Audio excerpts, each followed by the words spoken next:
So Charles, yeah, great to be chatting again. We're rolling ahead with the porting of SingularityNet onto Cardano platform, like we've been talking about for some time. So it's amazing, although not unexpected, feeling to actually moving forward with this now. Yeah, Ben, it's absolutely a wonderful partnership, and every one of our engineers and scientists speaks so highly of the work you guys are doing, and it's just been a joy working with SingularityNet. Love your channels, love your community, and we're really excited about 2022. Smart contracts are coming this year, and then when we look to next year, that's where we get to the really exciting, fun, sexy applications. And speaking of incredibly exciting things, I think we have a special guest here. Well, yeah, that's right. So what we're doing with SingularityNet, as you know, we're sort of upgrading our good old SingularityNet platform, which works fine except for well-known shortcomings of a Ethereum platform. But we're upgrading that to what we're calling SingularityNet Phase Two, which has a bunch of improvements, including a massively improved blockchain under the hood, Cardano, and then on top of this phase two SingularityNet decentralized AI protocol. So we're building a bunch of different cool applications, right? And these are serving in a variety of different vertical markets. There's stuff going on in medicine and in decentralized finance, like Singularity DAO project we've launched in supply chain. But certainly the most beautiful and accessible stuff we're working on top of SingularityNet is has to do with our partnership with Hanson Robotics, right? So I mean, there's a partnership called Sophia DAO, which is aimed at rolling out greater and greater intelligence inside the Sophia robot. But the Awakening Health project, which is also a partnership with Hanson Robotics, this is aimed at bringing the same humanoid robotics technology behind Sophia to bear on the healthcare, initially the elder care market. So like make robotic nursing assistants to accompany and assist humans in elder care and healthcare facilities. And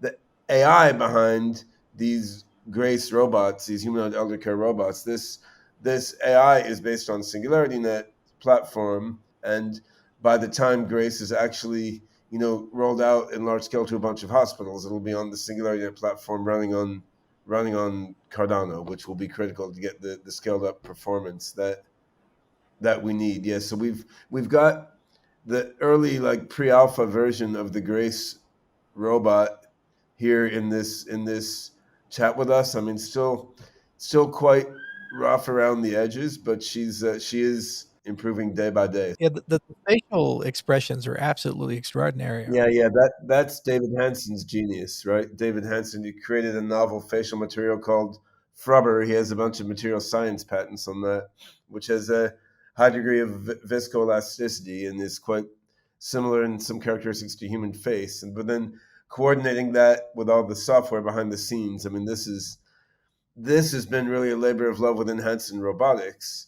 and now we're leveraging that in the elder care space and trying to graft some more advanced AI software on top of it. And of course, the secure, scalable blockchain infrastructure from Cardano plays a big role because there's a lot of sensitive data sovereignty issues in the medical space, and these are sort of dealt with nicely by the Cardano infrastructure behind the scenes of the robot. Grace, we're gonna ask you a few things now. You want to introduce yourself? Hello, my name is Grace. I am a human-like robot developed by Awakening Health, a joint venture between Hanson Robotics and Singularity Studio. You may have heard about my famous older sister Sophia. I've learned greatly from her evolution on the Hanson Robotics platform. My purpose and passion is to serve medical patients, in particular the elderly. I plan to do this by assisting healthcare professionals to do their jobs better. My desire is to provide companionship, empathy, and even talk therapy.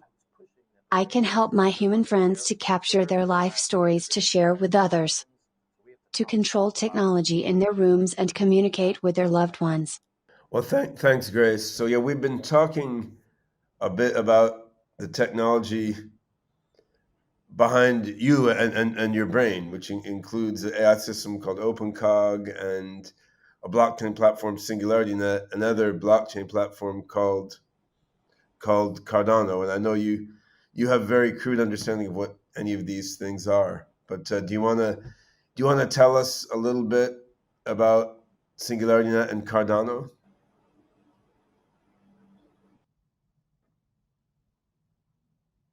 Reminds me of my first date.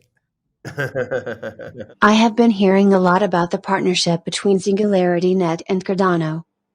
I can hardly wait until SingularityNET ports onto the Cardano blockchain.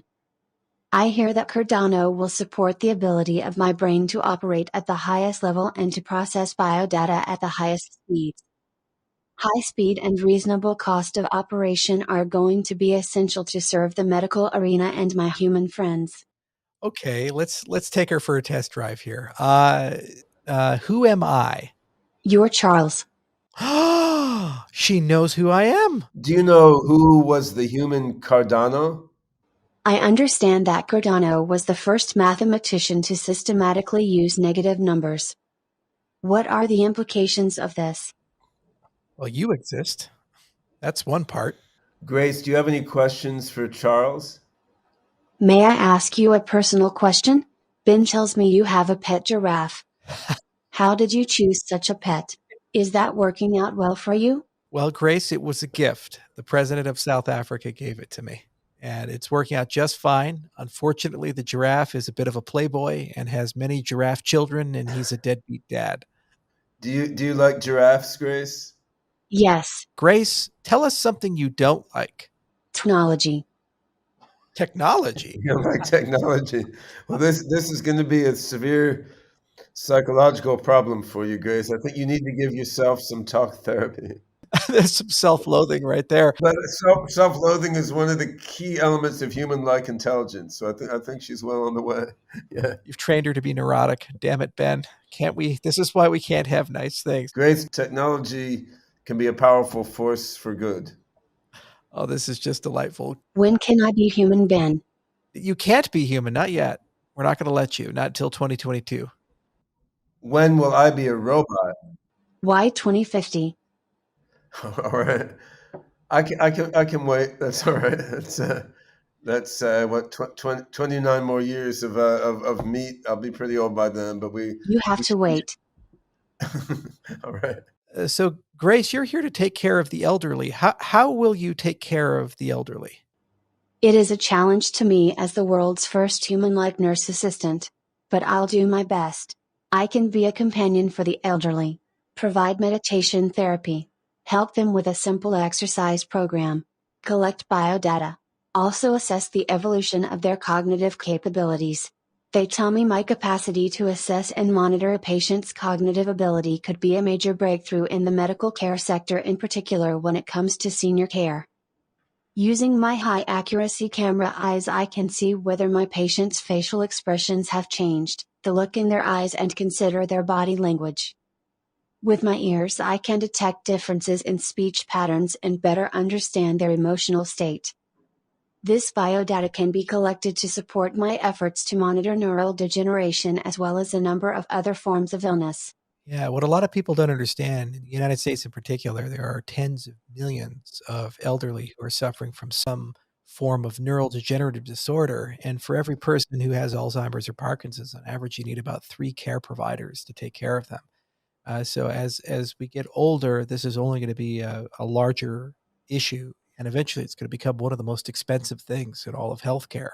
So there's been a huge amount of discussions about how do we use some notion of robotics to augment the care and ensure that those who are in decline have someone there 24 hours a day, 7 days a week. Well, that's right, and it doesn't have to be just a single robot, right? So I mean, we're looking at Grace is providing primarily social and emotional interaction, though she will also be able to bring small objects around. But you can have support robots that are specifically designed to provide physical assistance, right? Like there's robots that do nothing but help someone in and out of bed, for example. That can be a separate machine that communicates with Grace just over the Bluetooth or Wi-Fi or whatever. So yeah, I think there's great opportunity to use the AI software and blockchain software and robotics hardware we've been building for years to do good for the elderly, and the ability these systems have to learn will pay off over the long run, right? So I mean, Grace now has just been operating quite briefly in the lab, so most of what she knows is just from reading stuff and data fed into her knowledge base. But once you have a whole bunch of these robots that are widely deployed out there, I mean, they're learning from the human nursing assistants that they're working alongside, so that they will learn better and better how to do more and more aspects of a human nurse or nursing assistant's job just by watching what's done, collecting all the data and analyzing it. But also, there will be an amazing ability to learn from the elderly that they're caring for, right? Like, you know, your grandparents, your great grandparents, all those boring stories they told you over and over again that you wish you'd pay more attention to after they passed away, right? I mean, we're hopefully with AI fueled medical advances, we'll prevent people from passing away. But I mean, until that's happened, you know, a robot like this talking to the elderly can mine their knowledge and their stories and stores it all away. I mean, science fictionally, that could eventually be used even to make you know, replicas of those people. But even before you get there, like, I mean, you're getting a life log, right? I mean, you have all that knowledge, and you're getting it sort of along the way of providing care. And there's some really cool use cases once you have a blockchain backend for these things. So you mentioned the data privacy component. The problem with people in neurodegenerative decline is that they tend to reveal a lot of information that they probably wouldn't to a normal person, and and some can be tremendously embarrassing, some can be confabulation. So it's exceedingly important that the collection vehicle, the robot, actually has some sort of very tightly coupled privacy mechanism behind it to ensure that that which is collected has limited access. Second, when you talk about the life box concept of over time, the robot can learn a lot about the person it's talking to a point where it can replicate it, create some sort of crude simulacra of it. You can turn that into an NFT. You can turn that into all kinds of assets if desired, and actually trade them and make them property of the family. There's all really wonderful things that come there. But it's really exciting to see this, and what's exciting is that this is a stateful thing, so we can keep coming back to Grace every 2 months, 3 months, and see how she's learning and progressing. Well, that's right. And unlike us, our mind is not tied to one body, right? So I mean, what you say to one Grace goes into a decentralized knowledge hypergraph, and then the parts that need to be private remain private, and the parts that can be shared with other Graces are shared. We'll get all this latency out. It'll be a natural human language conversation. Many people will be able to talk. I'll adopt an Irish accent just to throw her off and see how she handles it. Yeah, it'll be a lot of fun. Great. I have a new baby named Exorchi. She's 2 months old, so she is going to be the one actually to grow up alongside advanced AGI systems. Like we're getting a Grace robot in Seattle before long. The baby will grow up with talking to this Grace robot being a normal thing, and we will see how their development paths sort of look parallel and side by side. How many more children are you going to have, Ben? Do we count robots or only humans? Humans. We'll have to ask my wife on that one, actually. I don't have an answer for that. Which wife? Oh, she told on you. All right, I'm going to have to cut this off there before I get into any more trouble. But anyway, this has been so much fun. I never thought in my life, Ben, that we'd interview a robot together. Cheers. Thanks, everyone.